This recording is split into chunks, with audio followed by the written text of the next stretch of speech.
Don't ever say that to me again. Ada yang mengatakan bahwa cinta di masa-masa hangat seperti segelas susu yang baru saja dipanaskan. Bagaimanapun cara kamu meminumnya, setiap tegukan terasa hangat dan manis. Namun, jika dibiarkan terlalu lama, susu itu pasti akan kehilangan suhu yang susah payah kamu hangatkan. Pada awalnya aku tidak memahami makna mendalam dari kalimat itu. Aku hanya menganggapnya sebagai alasan yang dibuat orang-orang untuk membenarkan perubahan hati. Sampai akhirnya aku menonton film ini dan baru tersadar, bahkan cinta yang telah bertahan selama 29 tahun pun tak mampu lolos dari nasib membusuk. Jika setiap hari hanya dipenuhi pertengkaran yang tak berkesudahan. Grace dan Edward adalah pasangan suami istri yang telah bersama selama 29 tahun. Salah satunya adalah guru sekolah menengah yang dihormati, sementara yang lain merupakan penulis kumpulan puisi yang cukup dikenal. Kepribadian mereka sangat berbeda. Edward adalah sosok yang lembut, sopan, dan pendiam. Sedangkan Grace adalah sosok yang penuh gairah, romantis, namun juga sangat dominan. Setiap pagi, Grace sibuk menulis di depan komputer. Sebagai suami, Edward akan menyeduhkan secangkir teh untuknya, dan dengan hati-hati meletakkannya di samping tangan sang istri. Di mata orang lain, itu terlihat seperti hubungan yang saling menghormati dan penuh perhatian. Namun di mata Edward, semua itu adalah bentuk ketakutan. Sikapnya yang serba hati-hati bukanlah karena kelembutan semata, melainkan naluri untuk menghindari konflik. Ia takut menimbulkan sedikit saja suara, takut mengganggu istrinya, takut kesalahan kecil berubah menjadi pertengkaran panjang yang tak berujung. Bahkan setiap kali hendak pulang ke rumah, ia akan berdiri sejenak di depan pintu, menyiapkan mentalnya dengan sungguh-sungguh sebelum berani membukanya.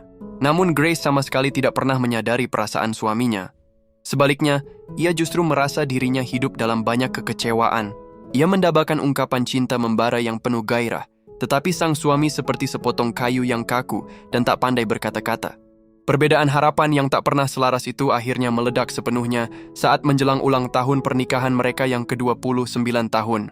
Hari itu dengan penuh harap Grace bertanya, "Minggu depan adalah hari jadi pernikahan kita. Apa rencana yang sudah kau siapkan untuk kita?" Tak disangka, Edward sama sekali tidak mengangkat kepalanya. Ia hanya terus memainkan barang-barang kecil di tangannya, seolah tak terjadi apa-apa. Bagi dirinya, kedatangan hari peringatan itu sudah tak berarti apapun lagi.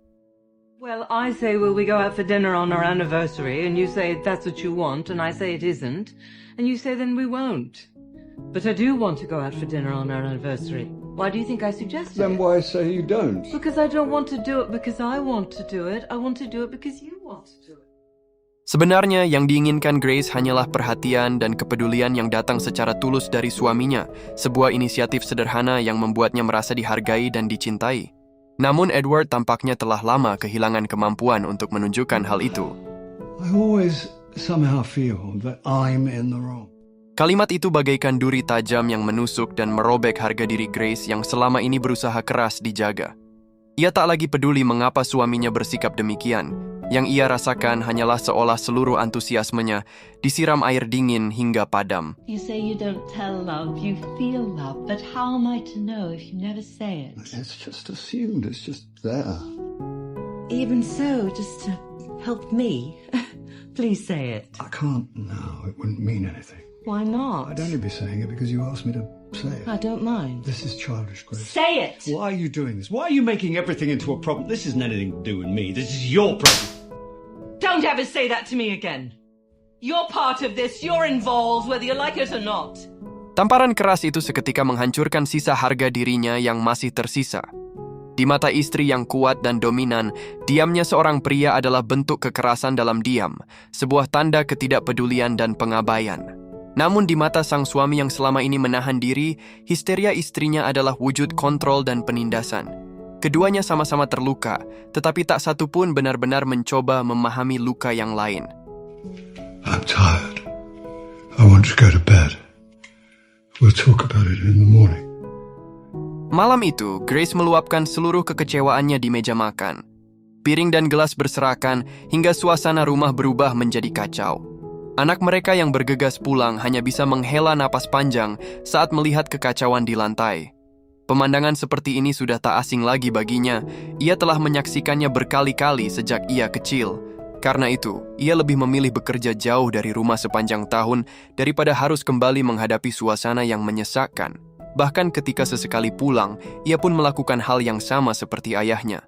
Berdiri sejenak di depan pintu, lalu menyiapkan diri secara mental sebelum masuk ke dalam rumah.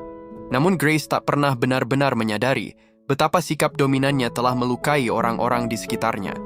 Saat membereskan pecahan di lantai, sang anak dengan hati-hati berkata bahwa mungkin ibunya perlu memberi ayahnya lebih banyak perhatian dan kelembutan.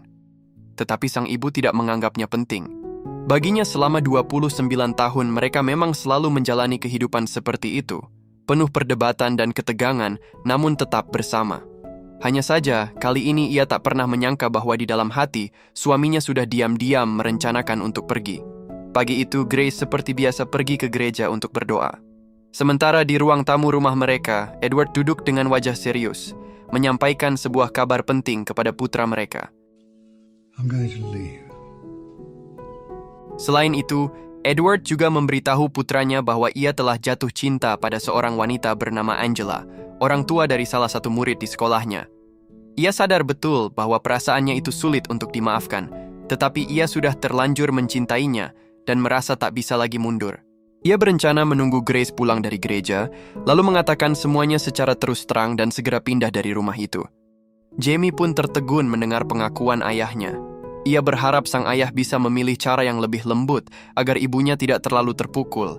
Namun sikap Edward sangat tegas. Ia sudah tidak lagi menyimpan harapan terhadap pernikahan yang baginya terasa penuh tekanan itu. Di bawah tuntutan emosional Grace yang begitu kuat, ia merasa sesak dan kehilangan ruang untuk bernapas. Bagi Edward, Angela bukan sekadar kekasih baru, melainkan jalan keluar, seseorang yang telah memberinya udara segar setelah sekian lama terkurung. Tak lama kemudian, Grace pun pulang dari gereja. Ia berjalan mendekat dan memeluk Edward dari belakang, lalu meminta maaf atas pertengkaran semalam.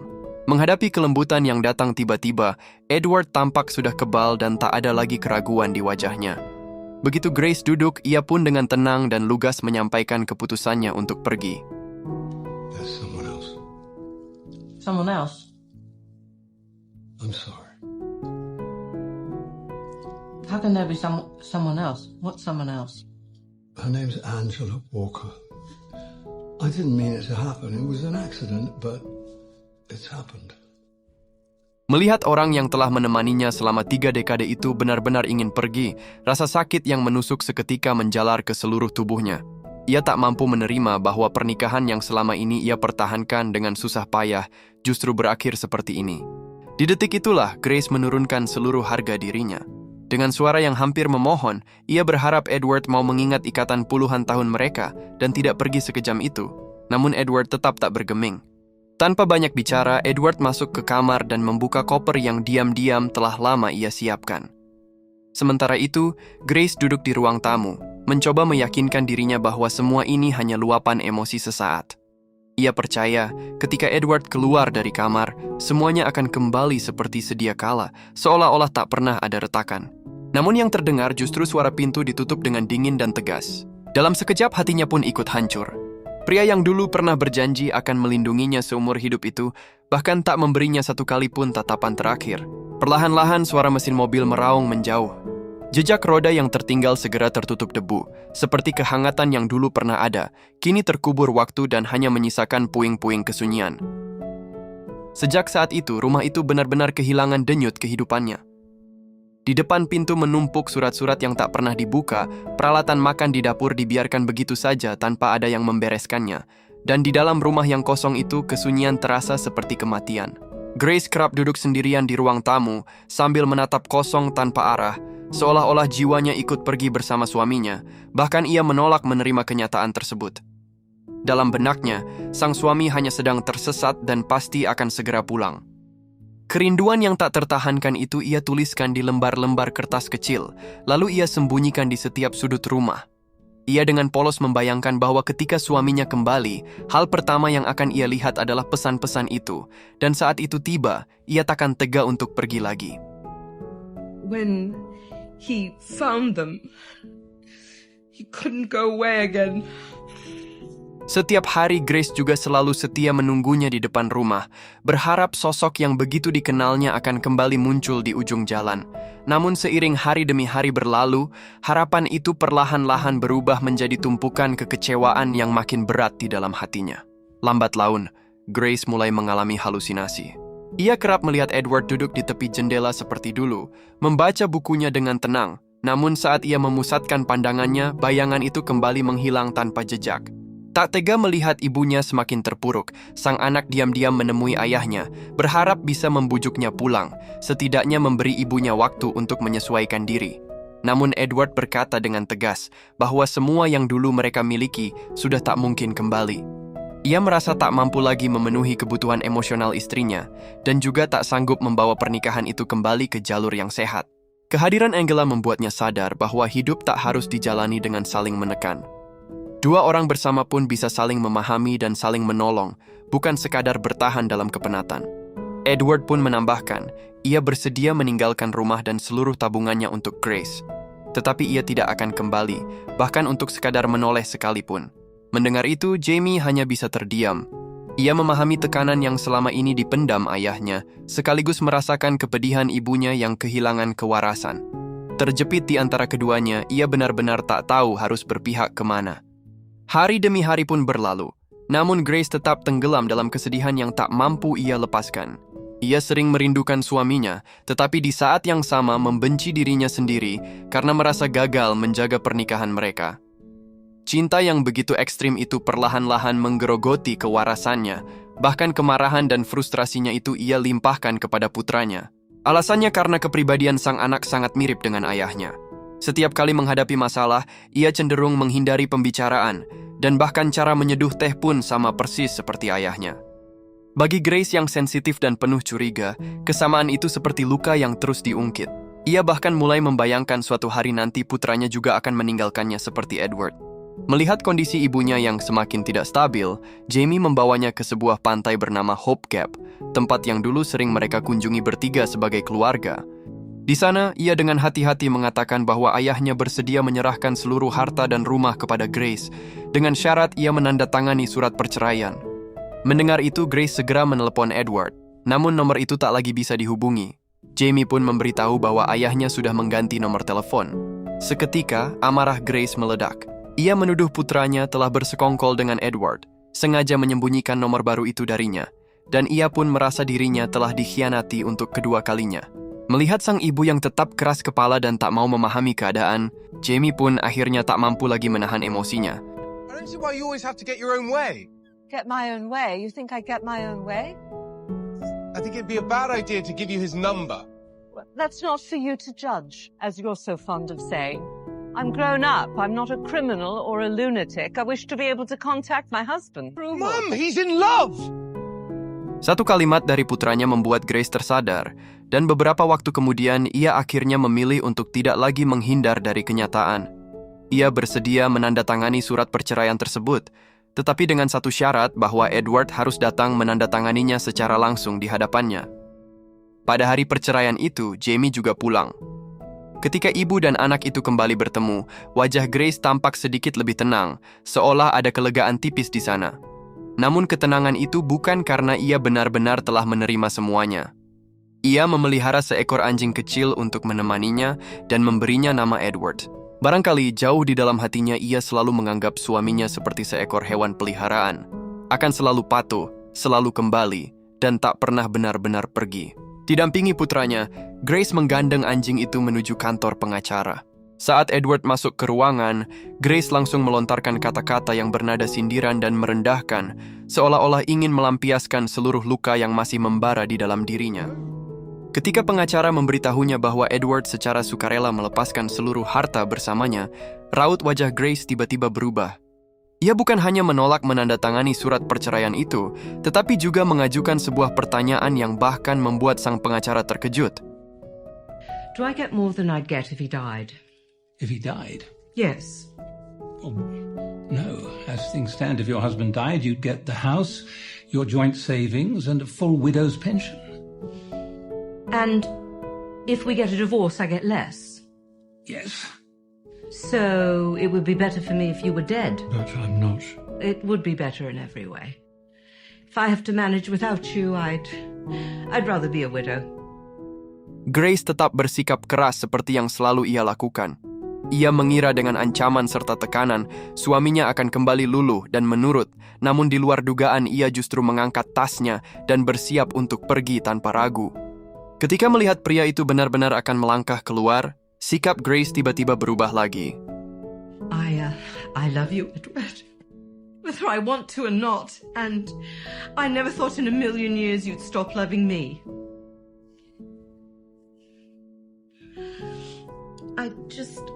Now I feel, I don't know. Menghadapi mantan istrinya yang runtuh dalam tangis dan keputusasaan, wajah Edward sempat menunjukkan rasa tak tega. Namun meski ada kilasan iba di matanya, ia tetap tidak mengubah keputusannya sedikit pun. Yes, I hate this. I hate hurting you. I'd give anything not to hurt you, but I can't help it. I'm sorry. It's happened now. It's just happened.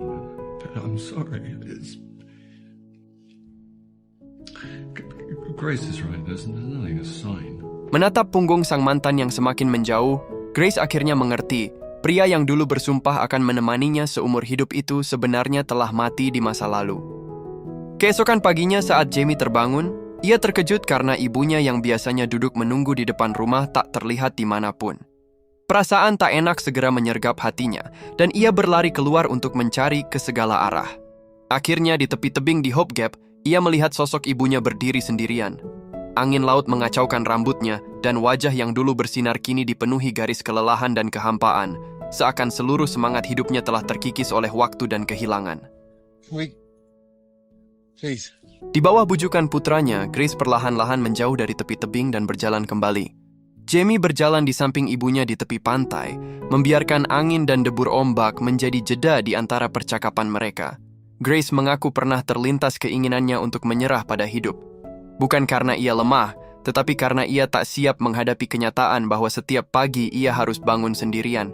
Kekosongan itu terasa seperti ruang tanpa cahaya, kesunyian yang menghimpit lebih keras dari apapun. Mendengar pengakuan itu, Jamie benar-benar memahami betapa dalamnya luka yang dipendam sang ibu. I want you to know that I do understand. After all, suppose it was cancer. And you were in unbearable pain and dying. Only too slowly. Then I'd say, end it now, wouldn't I? Out of my love for you. So if your life hurts you so much that you want to end it, I won't stop you. But if you do go on and bear it, terrible as it is, then I'll know that however bad it gets, I can last it out because you did before me. Jamie tidak menggunakan rasa bersalah atau tuntutan moral untuk menahan ibunya. Ia justru memberinya penghormatan terbesar, bahkan terhadap hak ibunya atas hidupnya sendiri. Pemahaman tanpa syarat itulah yang seketika menembus lapisan es tebal yang selama ini membungkus hati Grace. Untuk pertama kalinya, ia tersadar bahwa hidupnya tidak hanya berisi cinta yang telah pergi. Setidaknya, ia masih memiliki seorang putra yang tetap berdiri di sisinya. Seperti terbangun dari mimpi panjang, Grace memeluk anaknya erat-erat. Hati yang selama ini terkunci oleh kesedihan perlahan-lahan retak, dan di sela-sela retakan itu, cahaya itu akhirnya kembali masuk, mengusir kabut duka yang menutupinya begitu lama. Atas dorongan Jamie, Grace memutuskan untuk melangkah keluar dari bayang-bayang masa lalunya. Ia menjadi relawan di program radio Lini Persahabatan, tempat ia mendengar curahan hati mereka yang terluka, sekaligus belajar menata kembali lukanya sendiri lewat cerita yang ia bagikan. Dalam proses membantu orang lain, ia pun perlahan menyembuhkan dirinya sendiri. Tak hanya itu, ia kembali memegang pena dan menulis. Rasa sakit setelah pernikahannya hancur, pergulatan batin yang panjang, hingga ketenangan yang perlahan ia temukan setelah keluar dari bayang-bayang duka, semuanya ia tuangkan tanpa sisa ke dalam bukunya. Beberapa waktu kemudian, Grace merasa dirinya sudah siap. Ia memutuskan untuk menemui Angela dan Edward. Ia ingin menatap langsung wajah perempuan yang membuat Edward berani menukar 29 tahun kebersamaan mereka. Lebih dari sekadar rasa penasaran, ia ingin memahami kehidupan seperti apa yang ternyata lebih memikat hati mantan suaminya. Kedatangan Grace yang mendadak membuat Edward kehilangan kata-kata. Grace melangkah masuk, membiarkan matanya membaca ruang demi ruang. Rumah itu tak megah, tak anggun seperti yang dulu ia miliki. Lebih kecil, sedikit semrawut. Namun di udara yang mengalir pelan, ia merasakan kehangatan yang tulus, kehidupan yang bergerak tanpa beban, dan ketenangan yang terasa begitu ringan. Di momen itulah Grace akhirnya memahami sesuatu. Edward pergi bukan demi materi yang lebih baik, juga bukan demi perempuan yang lebih muda. Yang ia cari hanyalah hubungan yang santai dan nyaman, sebuah ruang di mana ia bisa salah bicara tanpa takut dihakimi. Tak lama kemudian, Angela muncul. Dibandingkan Grace, penampilannya biasa saja, bahkan tampak sedikit lebih tua dari usianya. Grace semula mengira ia bisa bersikap tenang, namun pada akhirnya, ia tetap tak mampu sepenuhnya menahan amarah yang bergolak di dalam dadanya. What did you think you were doing? Grace. I mean, what gave you the right? That's enough. It's all right, Edward. I can speak for myself. I thought there were 3 unhappy people. And now there's only 1. Setelah mendengar kalimat itu, akhirnya Grace merasa lega. Ia tak perlu lagi berdebat panjang, tidak pula meledak histeris seperti dulu. Ia hanya memilih untuk berbalik dan pergi dengan tenang.